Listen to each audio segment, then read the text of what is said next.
So do you guys see my paper? Can you guys just give me a shout out that you can see my paper? Yeah. Okay. Thank you. All right. So in order to do tie-dye, what's going to happen is it's going to be light, but the effect is kind of cool. Okay, so we're going to start with wet on wet. So just make sure your brush is clean, and you're just going to fill in the area with water. Again, when you're doing this, I kind of outline the edges and then fill in the water in between, because the water is only going to go where it's wet. So where this dry barrier is or where your tape is, the paint will not go over. So if you're careful about it, you can really control your watercolor, even though I feel like some people think it's a little bit less control. Okay. All right, so wet everything. Make sure your paper even has some puddles on it. It needs to be really wet for this one. Okay. Doesn't matter what color you use. I'm just going to try, I guess I'm going to do red. So here's a little trick that I do. For every time that I put in to my palette, I do 2 things of water to create a little puddle of paint that I'm going to use. Okay, because some people are still just working right in here. You don't want to keep working in here. You're going to use up all your paint. Okay, and you can't just keep using it inside of here. This is just for scooping the paint out like this with a wet brush, and then you're going to create a reservoir of water and color that you're going to keep. I'm doing it in this lid. You could be doing it in your lid here. Okay. I digress. I want to make sure my water. So you want to make sure for this one that you have a lot of water on your brush, and all you're going to do is just kind of drop. Okay, just do some drops on there. You can use 2 different colors for this one.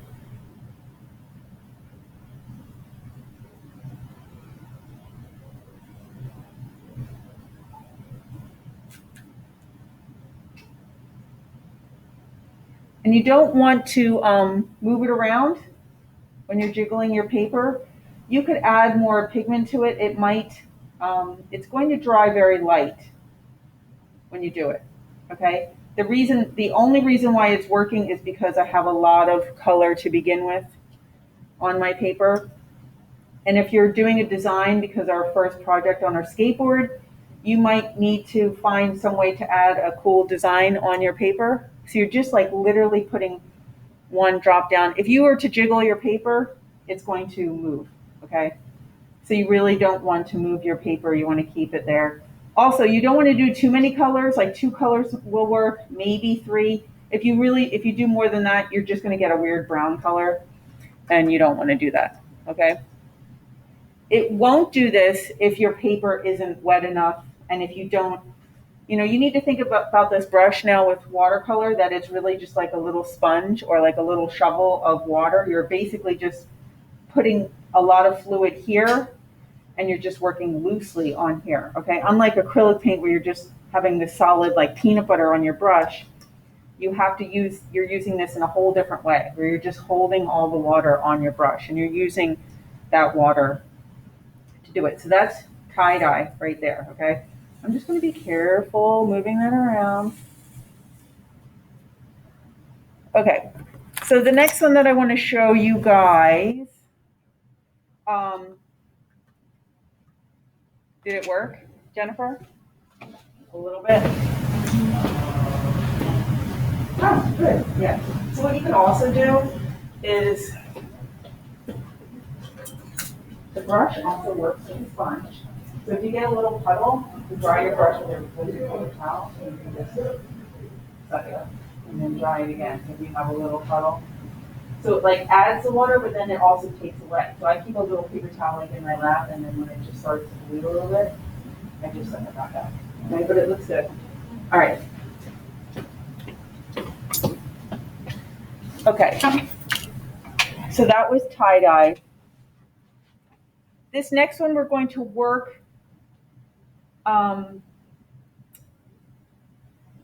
Jennifer, last class we made a color and we were going to come back to it to this class, okay? But yours might be too wet, but you can try it, okay? So this one's kind of based on Bob Ross painting, and he has this little like catchphrase, or if any of you guys have watched Bob Ross painting, he calls it scumbling, okay? And basically, on your already dry area, what you would do is, remember we did this when it was wet on dry, okay? And then scumbling is it's making little patterns. Unlike the, usually it's in the same kind of color range, okay? But I'm gonna add a little brown to my yellow. You can add a little orange to it. It should be in the same, similar color range.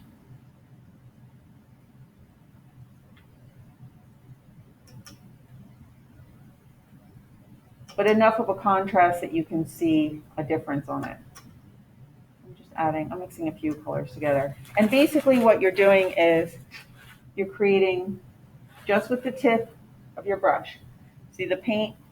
It's hard to see in that one, but all the paint is just right there on that little tip right there. And so I would say also, I noticed yesterday people were using their flat brush. So you want to use your pointy brush at home. You can definitely cover space with your flat brush for larger spaces, but definitely your pointy brush is the best. And if you come into class, I can loan you one. Okay, so scumbling is just creating little light mark making on the surface. So unlike the dry brush, you're doing this wet on dry, and you're just creating a tiny little pattern on top of an already dry color on top of it. So like you could be adding texture or design to something. And really, I'm not using the whole stroke of the brush. It's just like creating a little, like, feathers on a chicken, or hair on a dog, or eyelashes on a human. It could be texture on the tree in the background. So it's almost like you're fine drawing with just the tip of your paintbrush, okay? And it should be in a similar color. So you already have a dry color in the background, and you're kind of just working out that color. Okay, so that's scumbling.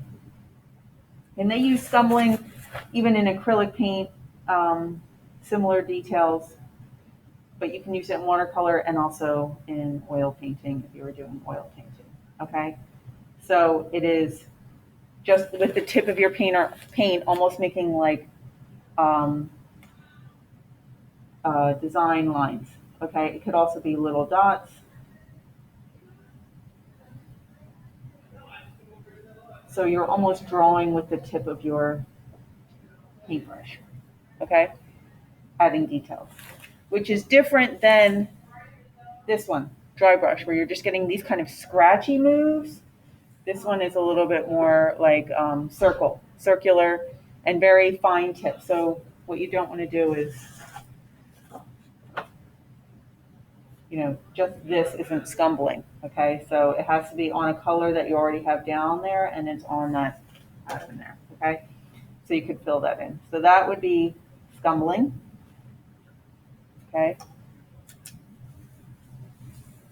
The next one is we're going to do a 2-color blend, which I feel like sometimes you even have a 3-color blend. So you want to think about what 2 colors. So for example, in a sunset, or maybe you're trying to blend blue and green together.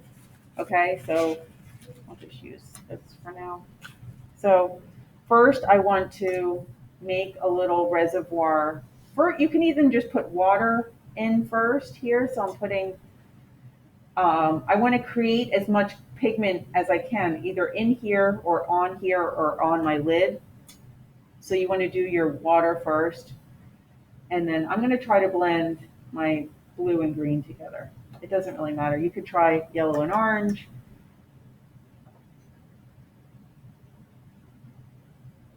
Again, you don't want to work in your well of paint. You want to go off of your well and go in here and make your mixture.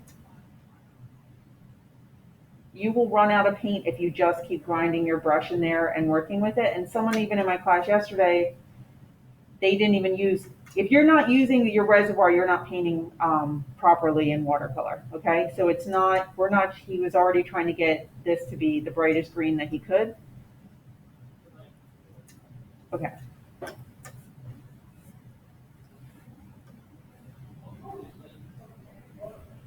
All right, so we're going to do a 2-color blend. I'm going to start, I'm just going to do wet on dry first. So we're going to take your first color halfway down.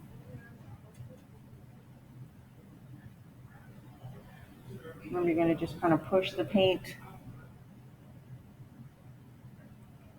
It needs to be fluid. Also, you need to make sure it's really wet. Some people are just, their brush is really dry and the paper's dry, and then they just keep dragging it down. You need to make sure you always have a wet surface when you're doing watercolor. If your brush is dragging and you just have way too much paint on your paper, you're not doing it right. Okay, so we end it in the middle, okay? Then you take your second color and you want to overlap on top of this. You always have to overlap or you're going to get that line. And then you can continue with just the green down to the bottom.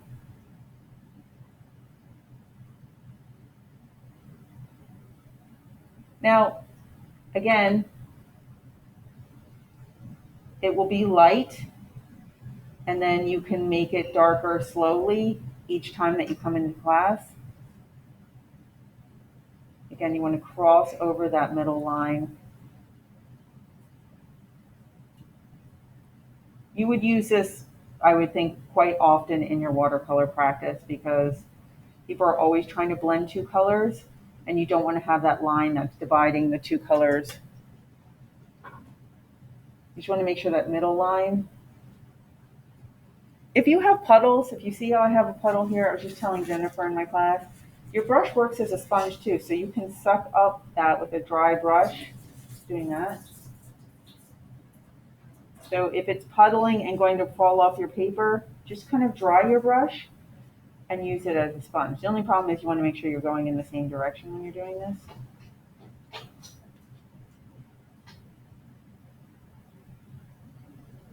So this is a very small area that we're doing a 2-color blend.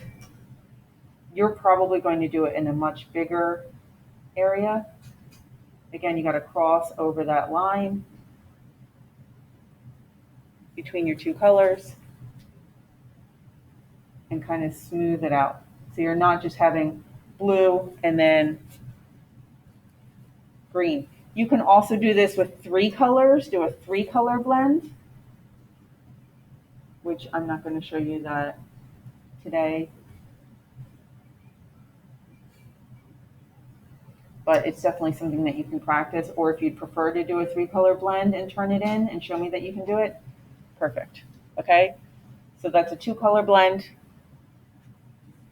scumbling, and my tie-dye. Okay. All right, the last one is kind of a combination of a 2-color blend and lifting. Okay, it's how to make a dimensional object have a highlight on it. So say you're going to do like a sphere or something. Okay, let me just go look at Jennifer's really quick.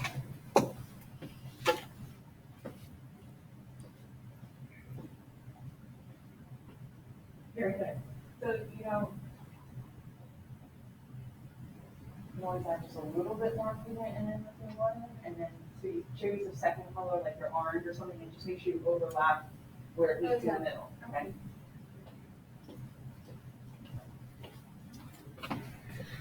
I'm gonna wait for you to catch up before I do the next one. Okay, it's fine.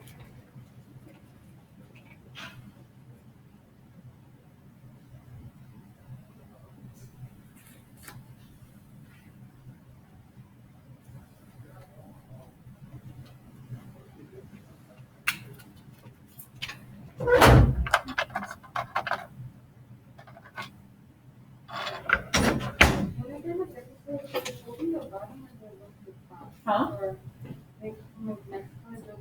Yes. overlap on the yellow. So start right here, go over, right on top of it. Yep, you keep going, bring it all the way across.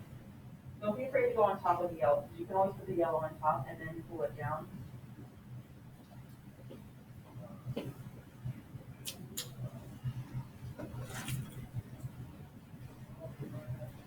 Yeah. So then I go back to my yellow and cross. Yeah, you're right though, you're right. And Yeah, you're right. line in the middle again.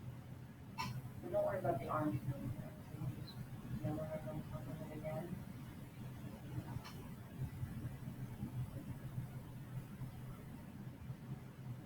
And you just want to going back and forth between that and between the yellow and then the orange. Usually I just go in one direction because it keeps the line smooth.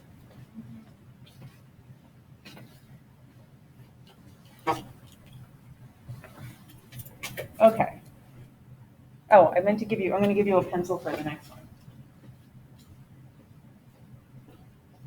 I'm just giving you a pencil back. Okay. All right, so number 8, okay, we're going to create a shaded sphere. So you're just going to draw a circle.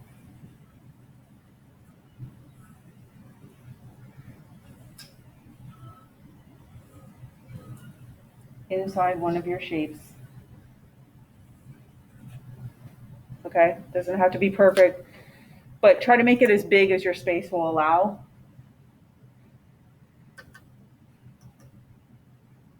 Okay, so I'm going to do wet on dry. And what I'm going to do is, you can keep just a little highlight there. I'm going to just make a little highlight on top.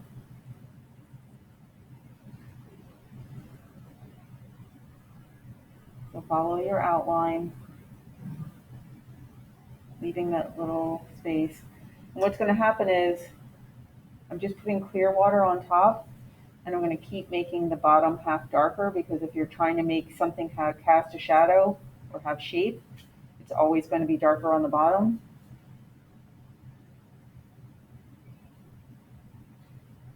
Okay. And I'm going to lift off where the lighter part is.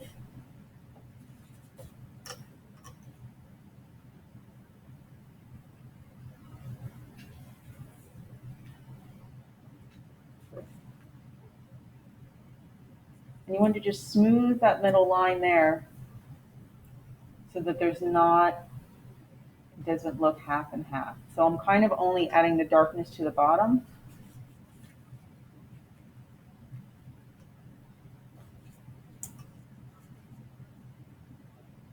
Again, I'm just sucking up the water with my sponge.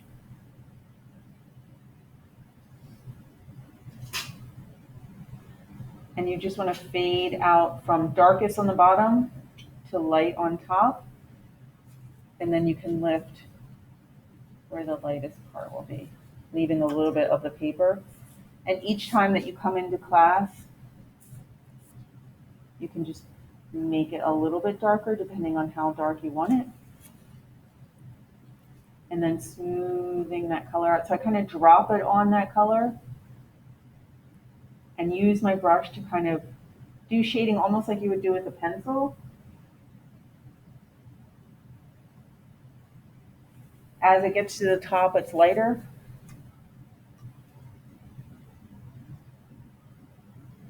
I like to keep a little bit of just the really white of the paper where the highlight is.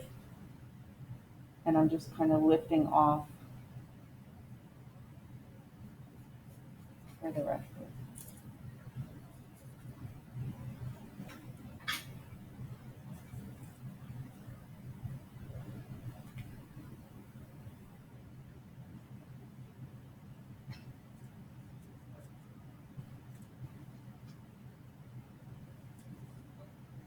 So this will be your first chance in making something look dimensional, and all you're doing is using one color. doesn't matter what color you use, and you're using a technique that we've already used with the lifting, and with the, similar to the 2-color blend, but all you're doing is creating it darker on the bottom, okay, down here. I can still make it a little bit darker. And really, I'm only using the little tip of the brush right to here. And because my paper is already wet, it's staying in the dark area.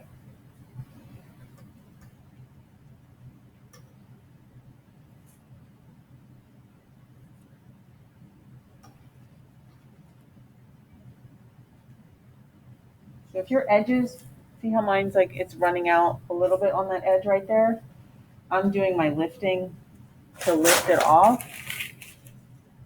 It's wet, so if I wet it more, the water's going to flow out. But next class, I could come in and just take a wet paper towel and dab it and neaten up my edges, okay?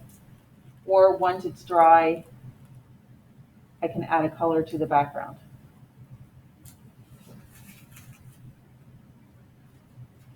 And so you can see how just very lightly building up the tones on your watercolor, you're going to get a lot more depth in it where it's dark, medium, light, and then I lift off for the paper. Okay, so it actually is a really controlled medium, because unlike acrylic paint, you have to do a lot of blending and 2 colors.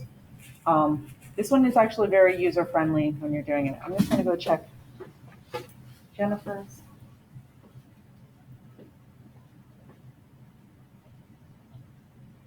So make sure you leave. Remember, the lightest part is always on the top, so let's do it this way, and then I'll come and do like there's a little highlight there. Okay, here, I'll get my brush and show you.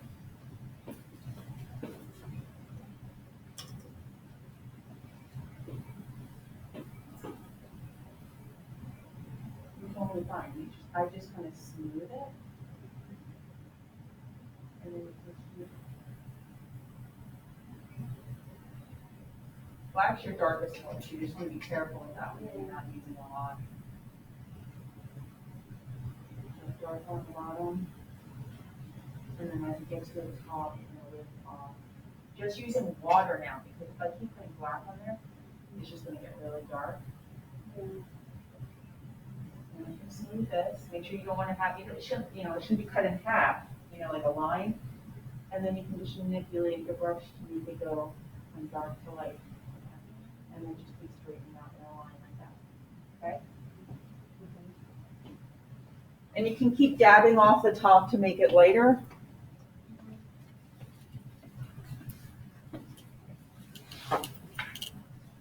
All right. So those are our 8, and you can see even how they all work together, like dry brush, 3-dimensional, technique, right? 2-color blend. You can see how all of these together, this makes like a nice little abstract painting in and of itself.